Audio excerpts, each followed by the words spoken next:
All right, guys, I'm Nicole Neily. I'm the president and founder of Parents Defending Education, your friendly swamp creature. And I'm joined today by three amazing parent activists from across the room. So I'm going to start out by just letting them, we're going to go down the line. Everyone's going to have 5 minutes, and it's going to be a hard 5 minutes because I'm going to time them and I'm going to kick them off. But they're just going to talk about kind of their story, how they got to where they are, their activism journey, and what they're facing kind of in their own districts.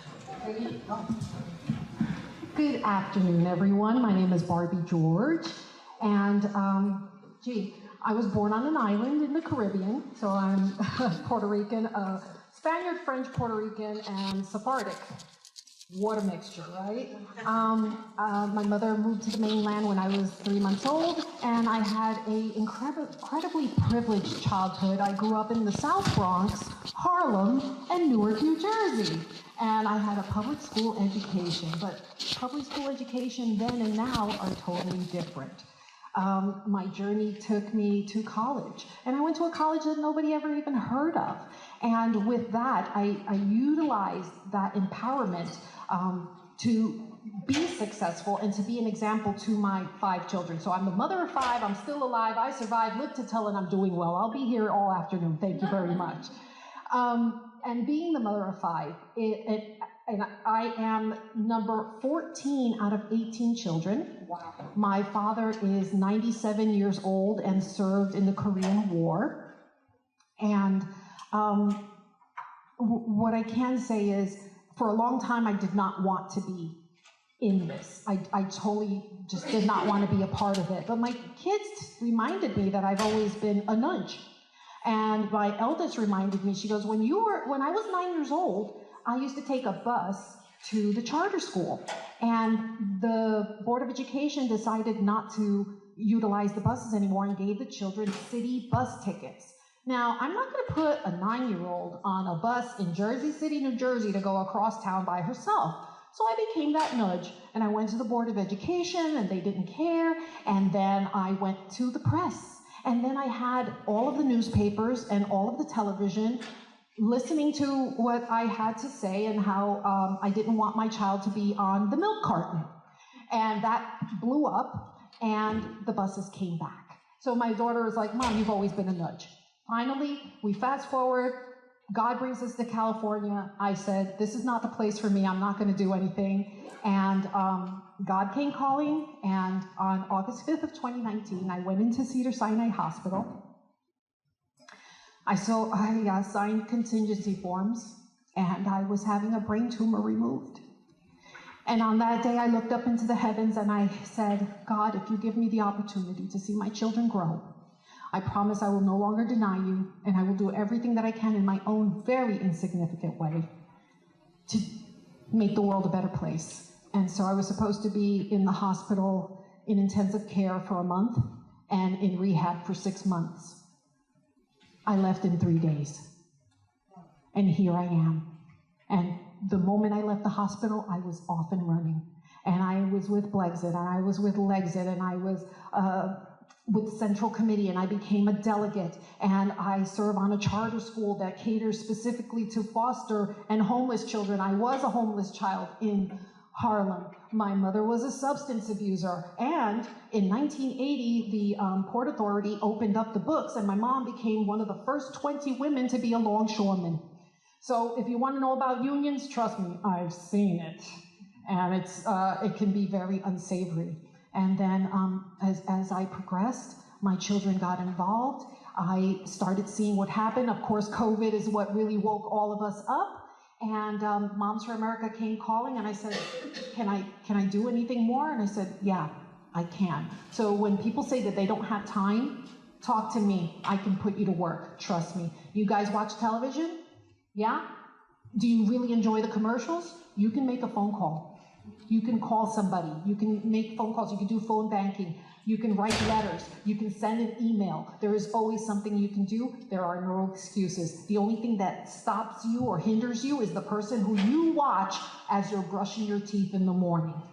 That's the only person who stops you. So I am not a victim. People told me I'm Afro-Latina, that I would never amount to anything. Well, I went from Newark to Newport Beach, but I earned it. Nobody gave it to me. Thank you.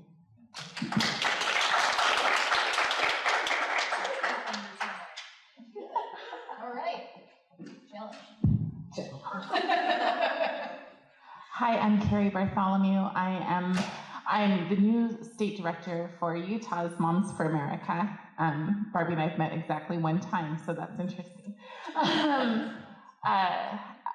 just ran for the state school board, and I almost unseated a 16-year incumbent who has the right pedigree and everything else. I got involved right after George Floyd when my son was told to identify as his oppressed side and reject his oppressive side. My son looks like anybody in the room who's straight off the boat from Ireland.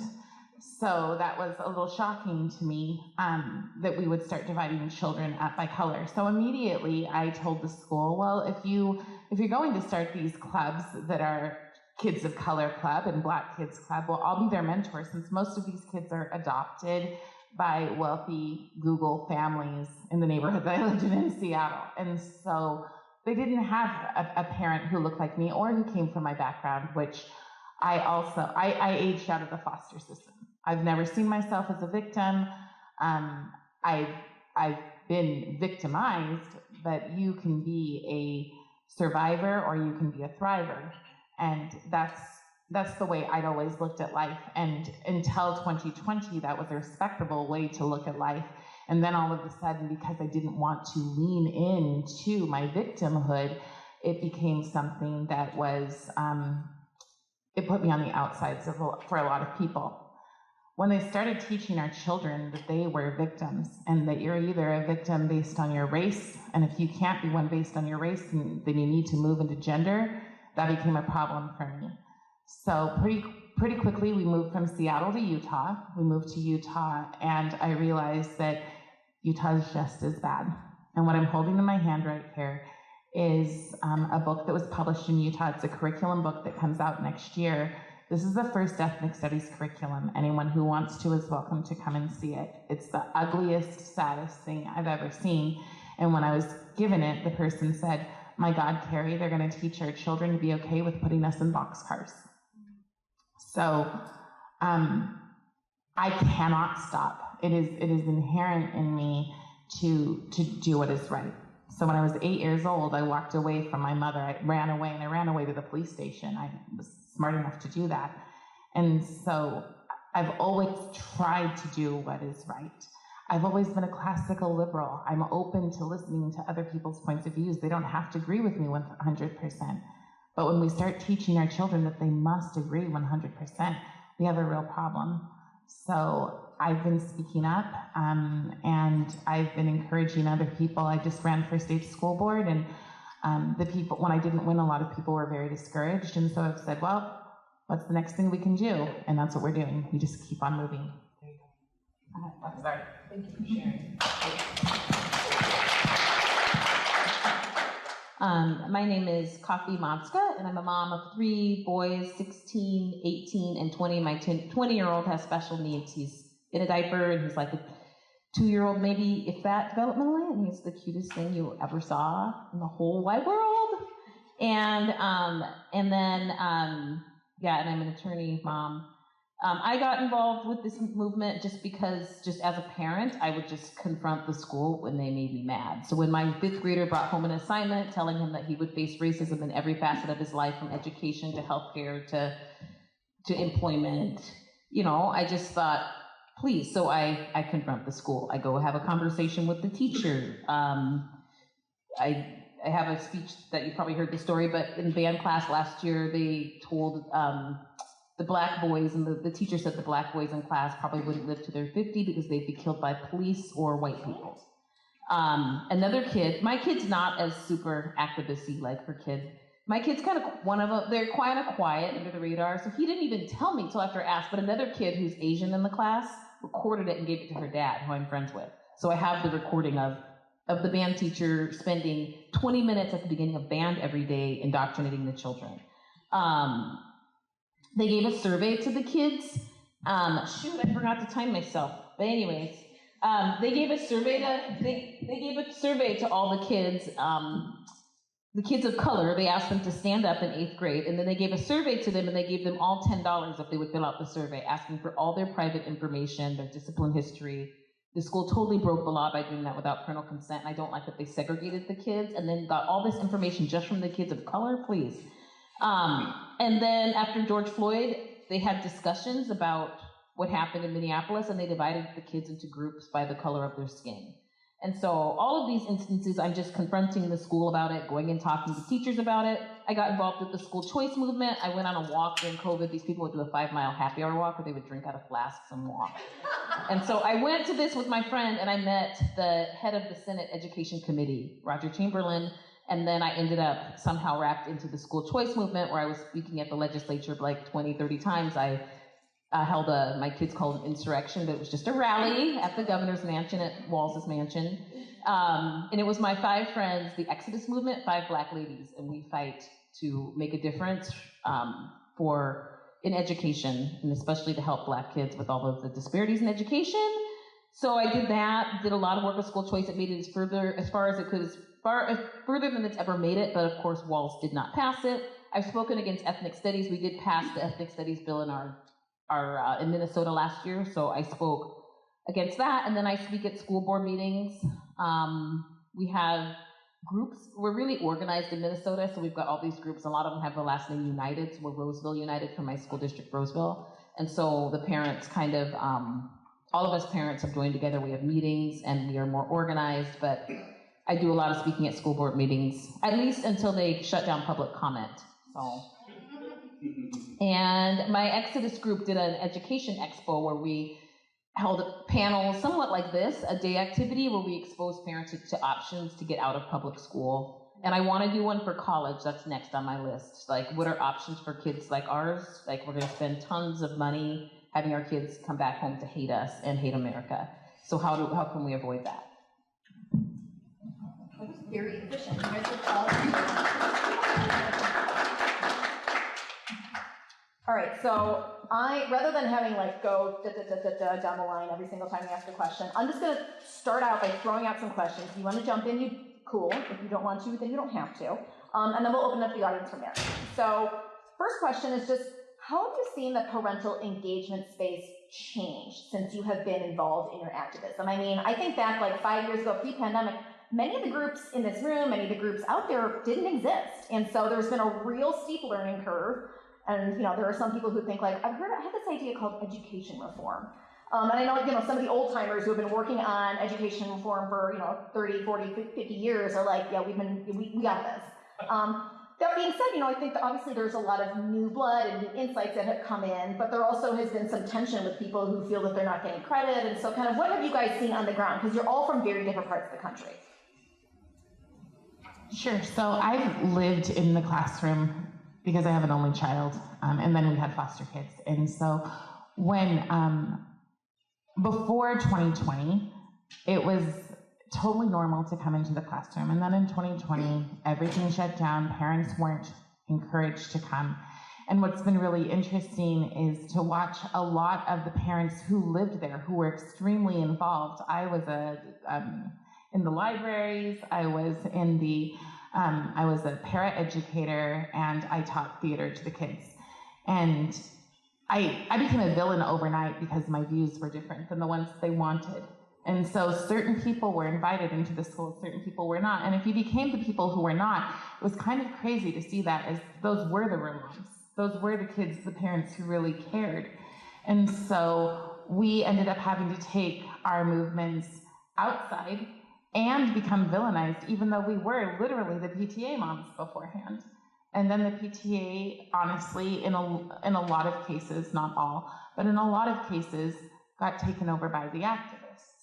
So they've pushed for this agenda, and the schools really welcome them to come inside.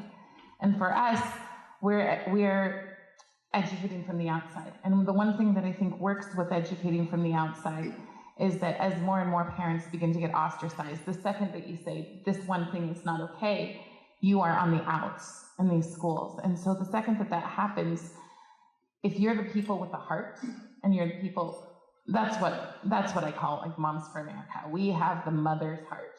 And so if you're the people with the heart, was that? Oh no, okay. Sorry. And you make people, first you have to make people comfortable. People are desperate for friendships because we have been so divided, right? So the first thing you have to do is connect with people. After you connect with people, then they're willing to talk about the issues. Once they're willing to talk about the issues, you light a fire and they are ready to fight. Right? Anybody else have insight as to what you've seen from the ground? Well, for me, I'm going to age myself right now. I'm way older than anybody thinks. So with the span of ages of my children, my eldest is 32. So the ages go 32, 26, 23, 19, 13. And the quality of education has definitely been in decline. I see that when my daughter was in school, she learned so much more. Well, my eldest, I have 3 daughters. So my eldest, when she was in school, it was so much more enriched. They actually paid attention to the academics. And now with my 13-year-old and my 19-year-old, I mean, I remember asking my 19-year-old about recent history. Do you know what Chernobyl is? Had no idea. Just simple, basic things. Do you know what the Pythagorean theorem is? No clue. And I go, you just graduated high school. This is troubling. And look how quickly, a 32-year span, that's nothing. And so with COVID, as we all know, everyone was awakened, all of a sudden we're looking, and I feel that we're the ones who dropped the ball. This happened because we relied on other people to do what we should be doing for our children. And so now is the time for us not to hide our light under a bushel basket, is to go and to advocate for our kids in a positive, cognitive way so that we can have a seat at the table, so that we have that moment to speak to our trustees, to our superintendent, to our city council, to whomever we need to, and have the facts and have the data. Learn about your local school board. Find out how the reading, math, and science scores are, and you will see how poignant that is when you tell someone, you know, in this city, only 42% of the children are proficient in English. That changes minds, and that is not partisan, because our children are not partisan, they're children. And all we care about is for them to be successful in the future so that we can have a bright, successful future. I'll just answer quickly. Parental engagement's changed, just that we're more involved. You go to a school board meeting, you meet I went to one meeting, you meet tons of people, and then we would speak at school board meetings, we would meet with people individually, we really tried to make change, but then they shut down public comment in the entire state practically. The Minnesota School Boards Association instructed them all to shut down public comment. So then we said, well, screw you. We're just going to run for school board then. Now you've driven us to this point. And so we've been challenging them, and it's been awesome to see the union have to spend all this money. Like, even if we lose, it's kind of a victory because they just spent $300,000 going against our candidates. And we have taken over some school boards. And so it's like, you know what? And we have, in Anoka, we took over this world. It's 3-3. And the 3 threatened to not pass the budget. The whole school district, the largest in the state, was going to shut down because they would not agree to pass the budget until they got some of the things they wanted. And they were like, no, you're bigots, blah, blah, blah. You know, and I did go and speak there on their behalf. But I'm like, no, they begged and begged for you guys to make a change for years. You would not listen to them. And so now we're going to go have a seat at the table. And now that we're here, you don't get to tell us, you don't get to tell them how to vote. So, yeah, so we were very active. They shut us all down, and then now we're running for school board in droves. And we have like an organized group, the Minnesota Parent Association, that kind of helps people run for school board throughout our state, which is, it's good and bad, but they endorse people, and they're known to be very conservative. And so once that person has their endorsement, and if you're in a very liberal area, then... And so we asked for some of our people to not be in their voter pamphlet, and they would not listen to us. They said, oh, it's good for you. Our voter pamphlet's amazing, and we know what's good for you. And so they kept their names in, and then they were automatically dubbed as conservative. We're in a very liberal district, and that did not help them, and it almost ruined one of the guys who's a black lawyer, his career. So it really makes me mad, like that's the infighting. But we don't listen to each other anyways. No, I think that's a great insight in that, one thing that has really struck me over the past couple of years is just how, hyper-local education really is, and that's by design. And sometimes when you're trying to like affect national change, it's frustrating. But it's kind of the blessing, the curse of, all right, we have a 50-state system where some state superintendents are appointed, some are elected, some boards of education, same thing. And then how you affect change. And obviously, you know, how you get something done in Taos is different than how you get something done in Tulsa. And the levers of power, but that at the end of the day, the grassroots activists on the ground are the ones who really know the sensitivities of like, that's not gonna pass muster here. And what you think, like, how you would run a candidate in Amarillo, Texas is way different than how you do it in Minneapolis. And so really to know and trust who the local activists are too. Kind of on that line, what are some challenges that any of you have faced in your work? You know, anything that's come up, and then how have you overcome that? I don't want this to be just like a gloom and doom panel. I feel like so many of us, it's so oppressive and sad all the time. So like, you know, there was a challenge, and then I blank. Well, my challenge is vague. My challenge is discouragement, because we have a trifecta in Balls. Sometimes, never mind. I shouldn't say it. This is recorded. Mr. Walls, we have a nickname, but anyways, it's just discouraging, if you can imagine, like, getting anything done. Like, why am I fighting for school choice? It'll never pass. Why am I fighting? I mean, all of us feel like the school system's so big. Change will never happen. Like, so my biggest challenge is, like, even staying involved. Like, do I stay involved? My time, I have a lot of fun things I like to do in my life, and I don't like to waste my time. So I don't want to waste my time fighting these fools if there's zero chance of anything changing. And so I feel like that is my biggest challenge, like picking and choosing my battles, you know, just trying to figure out when I should fight, when I should not, when is it worth it.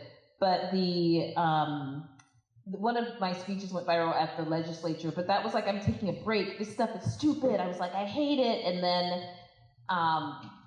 then I went and spoke anyways, and it did make it still passed, but I've made so many connections, like so many good things have happened from the work I'm doing. For example, the school board speech that went viral, some lady found my speech, some guys found it, and they said to the black lady they work with, you should go meet this coffee. And so she wanted to meet with me. She calls me out of the blue to meet with me. I'm like, oh, she's gonna try to kill me.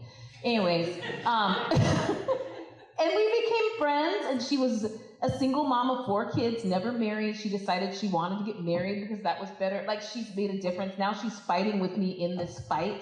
So it's like, you feel like you don't make a difference, but you do. I mean, her life is completely turned around because she saw that one school board thing. So it's like, you don't know. And then I just get encouraged by the fact that a lot of the kids, my kids tell me that the kids are not buying this stuff at all. Like, my kid, that none of his, like, well, he says most of the girls are all crazed, but the boys are not at all. Like, they're on the right track when it comes to all of this stuff. They're with us on it. And that, so kids are waking up. And so that makes me encouraged. Like, these people have gone so over the deep end. They're so crazy that people aren't buying it anymore. So I feel like I have some encouragement, even though I get very discouraged all the time.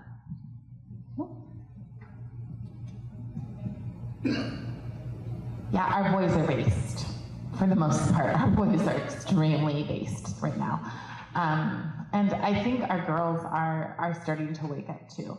They don't like being lied to, and they're smart enough to recognize that that's happening.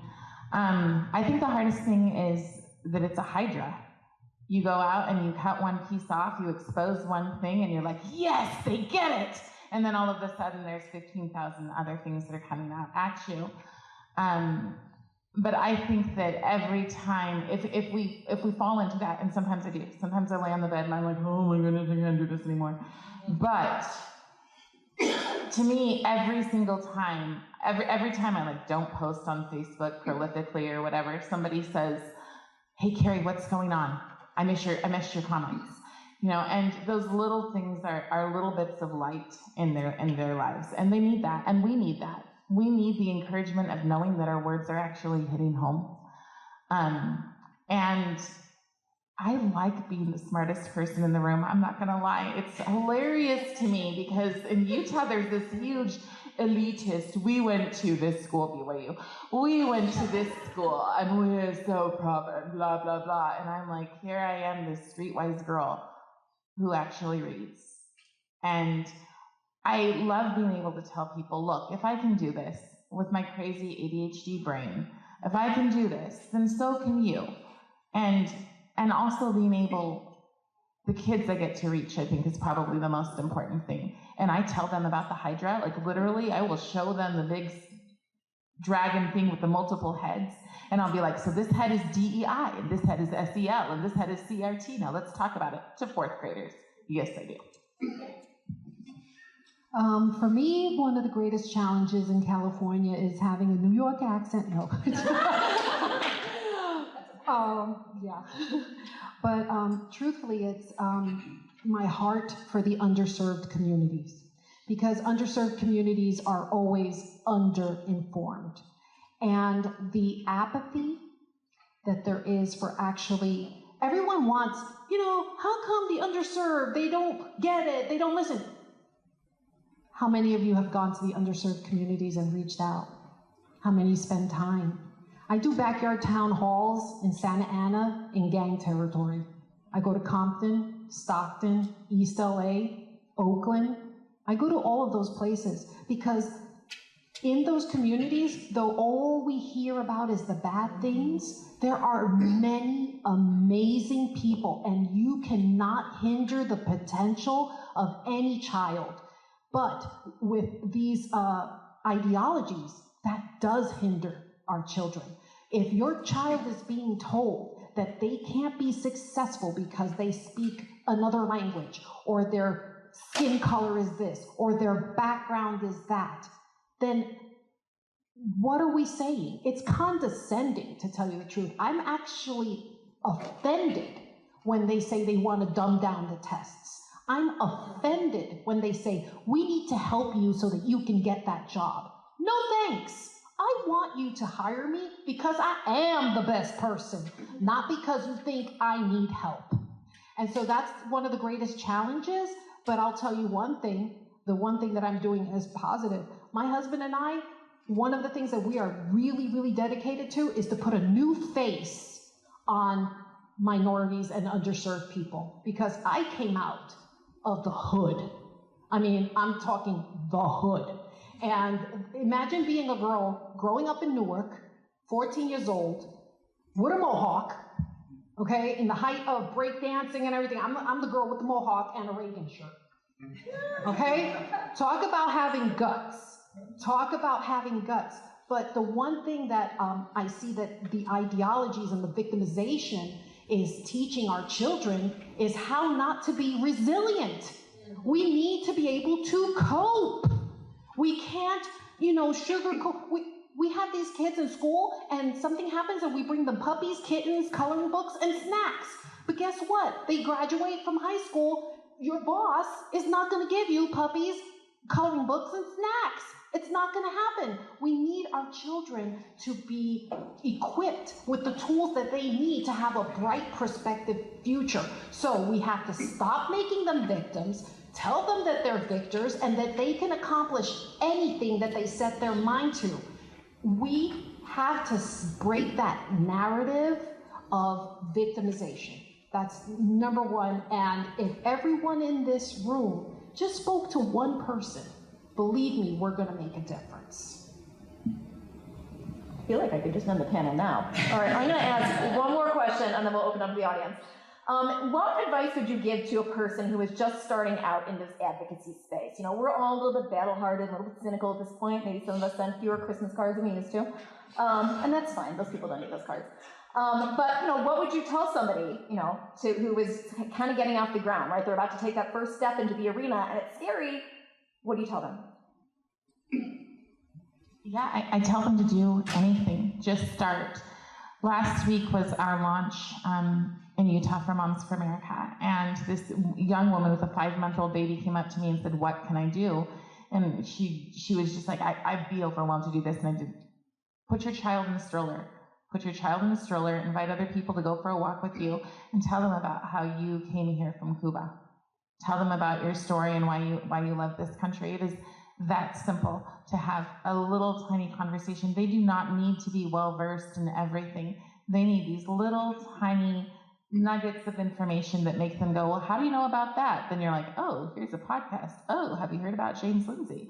You can do whatever to get people started. And then once they go down that deep, dark hole, well, then you're there to guide them along. But they've got to take the first little step wherever they're at. Anybody else? Well, I can say you can start with, I just feel like with this battle with the schools, I feel like it's partly the schools, but partly parents. It's whenever I'm in this battle, it's hard for me to hardcore pound on the schools because, and then before I speak, I need to, especially to schools or whatever, like acknowledge that parents have a huge role too, even bigger than the schools. And so I think that we all need to stay focused on that. And so I would tell people who are annoyed by all of this, just make sure you're teaching your kids the right things, because my kids are not on that train. Like they are set, like thank God. You do your best, there's no guarantees, but mine are not. I've been disciplined here on my speech by saying the word woke, but I have no other name for it. But they're not on that racism train, that side of the block. But so anyway, so educate your kids and just talk to teachers and speak up. So when the band teacher told my kids about that they were gonna die, whatever, and I had the recording of him, I went and had an hour-long meeting with him and told him he needs to stop that crap. And then he did. Like, he actually stopped. Like, one more time he mentioned something cautiously because he knew I was on his tail. But, I mean, what was I really going to do to him? You know, like, I wasn't going to beat him up or whatever. But the point is I spoke up, and it made a difference where he was watching his mouth because he knew students might be recording. He knew they were going home to mom and dad and telling them. So I say speak up and be kind about it. Like, I mean, I do get mad if you've ever watched any of my speeches. I feel bad that I'm on the civility track now talking about that because, I mean, the only time I can ever speak eloquently is when I'm mad. So anyways, like I'm mad at these people telling my kids they're victims when, you know, I grew up with a drug-addicted mom and my dad went to prison. I've had a lot of hardship in my life and nobody's going to tell my kids who have it real good that they can't make it. Even if they were in those circumstances, they could make it. So I get really, really mad. But I try to be nice, you know? And so it was a testament to me that when I was out running at Christmas time, the superintendent was walking past me and she stopped me and she said, "Coffee." And I'm like, "Who are you?" You know, you see people out of context. And her and I have had some intense conversations. But she stopped me and said, "Merry Christmas" to me. And I was just shocked that she didn't view me as the enemy. And so whatever my approach is working because it's not my job to be evil. It's not my goal to be evil to people. And so I felt like I felt heard. So yeah, educate your kids and talk to teachers, talk to the superintendents, and do it in a kind way where you can kind of maintain relationships and be heard. Can I say one more thing on that? Absolutely. Just when she said educating your kids is absolutely vital, but also being their one person, being the person that they think is the coolest, that you are there for them all the time, that you're their best friend. And you might think that your kids will think that is the dorkiest thing ever, but they don't. Like, they really do love the fact that we're there, and especially when the schools are starting to tell them, who's your one person outside of your family? Who's that one, you know, who's your trusted adult, instead of having it be your mom or dad. So we need to really invest. It's very easy to check out and to think, well, our kids have their earbuds in and they've got their phones and, you know, they're fine doing whatever they're doing downstairs. But like sending them memes and jokes, and they love it. And then you stay close to them, and that's really, really important. And what I would like to add is it starts with us. It starts with each and every one of us, that person that we look at in the mirror. What are you doing to make a difference? So when you want to get started on this journey, first of all, find what your passion is. If it's school board, educate yourself on it. Know the issues, know what's going on locally. The things that affect our lives the most start at the local level. Everyone puts a lot of attention to the national things, but if your road needs to be repaved, it's done by the local level. And if the school board needs to be reformed, it starts at the local level. So educate yourself, educate your children, and actually, you know, we need to stop letting others do what is our job. We are the parents. These are our children. Sit down with them, let them know these are our values. Perhaps they say this, but those are their values, and our values are as such. And if we can do that, and we can do that consistently, we will be effective and we will be successful. Well, with that, I would like to open up to the audience. I'm sure you all have lots of questions for our talented panel. So it looks like Alina is the first one. Thank you, Nikki, and to all three of you for some very articulately put thoughts.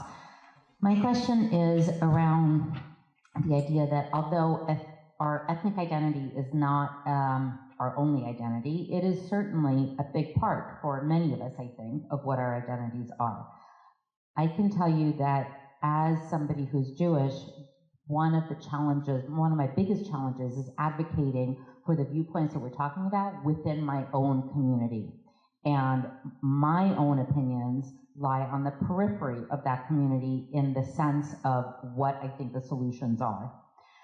I'm going to venture a guess that the very articulate thoughts that you're presenting here lie on the periphery somewhat of your ethnic communities. I'm sure you're part of many different communities, but I'm talking specifically of your ethnic communities. Can you talk a little bit about the challenges that you have faced in that respect and how you have dealt with those challenges? So that's not I live in Utah. So there's not a big community there. And honestly, I find it's hard to explain in that some people might write me off as a token because I speak a lot for my community is a rural community out in the middle of what used to be nowhere, but is now New California. But what I really speak for are the children in my classroom. So I don't speak towards race, except for me, race is it's literally just the color of my skin. I know that there are people who see me a certain way, and that actually hasn't played a huge benefit for me. There have been people who've been like, oh, you can speak for us because we can't say what you can say. But more than that, believe it or not, in my religious state, I get more of, she's the house N-word. That's the reality of what I get usually when I speak. And the thing is that that's just not where I come from. I have children in my class right now who are writing, when I tell them, let's write our perfect utopia. And I want to be super clear since this is being recorded. They write in really, like a few of them were writing with a pencil really, really hard. No gay and no trans. And I'm in the classroom realizing that these bad policies are turning our children into bigots. And I'm not okay with that. So I'm having to talk to kids where I'm thinking they're gonna say, we don't wanna have to go to bed. Instead they're saying this because they have a teacher who comes into class and completely messes with their cultural beliefs, the beliefs that their parents tell them, that X, Y, XX, that's what it is. And then they come into class and they're supposed to call Mr. Smith Miss Sunshine. And so trying to advocate for them, I look at us as human beings. I know that might sound like a cop-out, and I know that there are people who call me the N-word, et cetera, whatever, but I look at the world as human beings. If you take an apple and you cut it in half on two sides of the apple, I don't see my black side more powerful than my white side. I don't see the world that way. And I think for the majority of the classical liberals in the world, we don't see the world that way. And it's hard to have that pushed back on us and be forced to do it when we don't want to. Well, I'm a little different. Like, I don't know. I see there are great disparities in the Black community, and especially in our state. It's terrible, and I want to focus on fixing it. I've always been that way since I was a little girl, and that's the way I stay. And I'm not well received by Black people in general. They're very mean to me. But like my friend Keisha, who's now one of my best friends, we have the same birthday, exactly 10 years apart. But anyways, so And then through Take Charge, which is a group for faith, family, and education, through Kendall Qualls leads that. A lot of you may have heard about because he's taken it around the nation. But we have so many people a part of that who are people of color, Black people in Minnesota who've been a part of it, who are changing their minds. We just had an event the other day, and there were 2 Black people at our table, and they were kind of new to the organization. And as Kendall was talking, they were nodding and and so excited. And so it's happening like one by one. But in general, when Black people hear me, they're very, very mean. And so I am trying to figure out a way, because I feel like if the problem is we need to fix disparities and not rely on white people or some system to change before we change, then we need to have some conversations with each other. And if there's some deal in our community about airing our dirty laundry, which I was just talking to you about, it does make me a little uncomfortable when people go up and talk. Like if I were to speak and say, Black people got all these problems, they suck. I don't know, there's just something about it that rubs me the wrong way. And if the people I need to reach, I'm not gonna go and just put them down and trash them up. Yes, people need to be told hard truths, but you don't trash anyone up if you wanna be heard. So what I'm working on is figuring out how to craft my message so that I'm better heard by those people. So I'm preparing a list on why these illiberal policies, all they do is hurt us, and they're anti-Black. So we can have a Black off and see who's most Black. Let's have a Black off. Let's go. And I'm going to be ready. So anyways, so that's how I feel. So I do feel, so it is hard, but I do think the discussions need to happen internally, especially with the message I'm preaching, that they're not our problem. We can do this. We have agency. Well, I need to be talking to them about it. And it is hard to get in. Kendall tried to start a school in the inner city. And they said, no, you ran for governor as a Republican. We want nothing to do with you. When he's going into the inner city trying to start a school to help these people, to help our people. We're all. So anyways, it's challenging. For me, the challenge is being multi-ethnic, multiracial, and not being Spanish enough, not being Black enough, not being this enough, not being that enough. What I like to do when I go into communities is find the things that we have in common. Let's find that common ground and build from there. And if we do that, we will see that we have far more in common than we have as far as differences. We have children. We love our children. We love our children. Can we start with that? And what is best for our children? And make it grow from there. You plant that seed and then nurture it. So when people are like, well, what about this, what about that? I don't know if any of you all recall having a multicultural fair at your school where everybody brought food or just wore their native dress, things like that. We can celebrate our differences without having to vilify ourselves to each other. One group is this and one group is that, and they don't like this and they don't like that. Guess what? How about I say, perhaps, what's your favorite flavor of ice cream? You, right here. You right here. Frank, it's you. Yeah. Yeah. What's your favorite ice cream flavor? Vanilla. Vanilla. Perfect. I mean, vanilla. Awesome. I'm gonna say Rocky Road. Now, is your flavor better than my flavor? Does it matter? It's all ice cream. How about we start with there? That we all like ice cream and start building from there and not make it contentious. Because that's what the bottom line is. They want to divide us. In California, many places are self-segregated. I come from New York. Everybody's down with the swirl. We're all cool. We're hip-hopping and eating gizzards, so we're having a great time, right?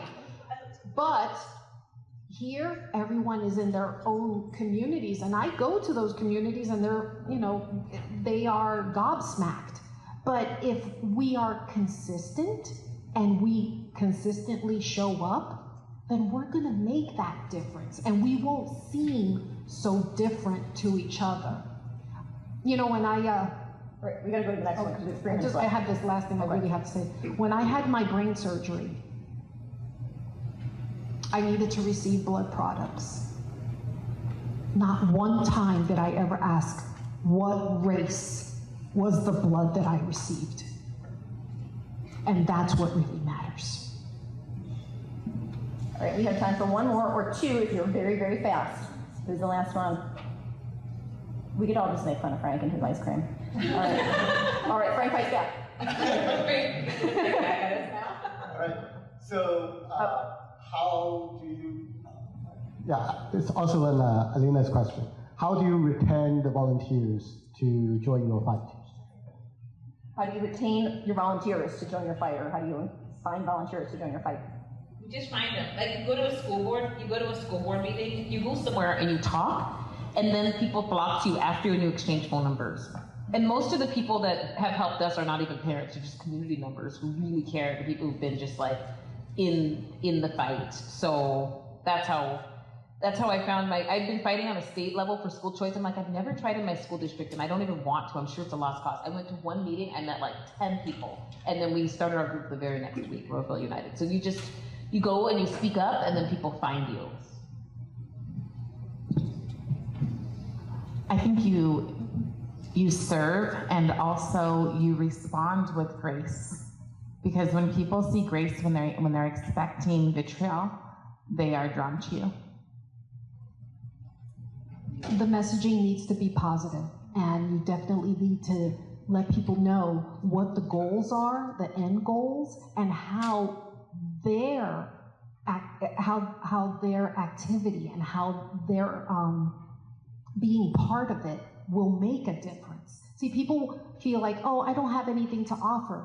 We all have something to offer. And if we encourage people and say, you know what, you have great gifts, help us. We can make a difference if you help us and you join us, and together we're going to accomplish amazing things. All right, 1 minute left. Lightning round. What are 2 issues you're keeping an eye on for 2025? Anything? SEL, race. Community schools. Oh, yes. Community schools are coming, and if we're not careful, we're in big trouble. There are some community schools that have from 6 a.m. to 10 p.m., they will have your child. This is not lightning. You got a second one too. Okay, Number second 2. one. We'll follow up after. Number 2. Number 2 is consistent parental involvement. Consistent, not one and done. Actually maintaining that consistency. All right. Here. Social and emotional learning and the weaponization of empathy. Copy. I can't beat that fast. All right. Well, everybody, please go and find Barbie afterwards. You can learn about community schools if you don't know.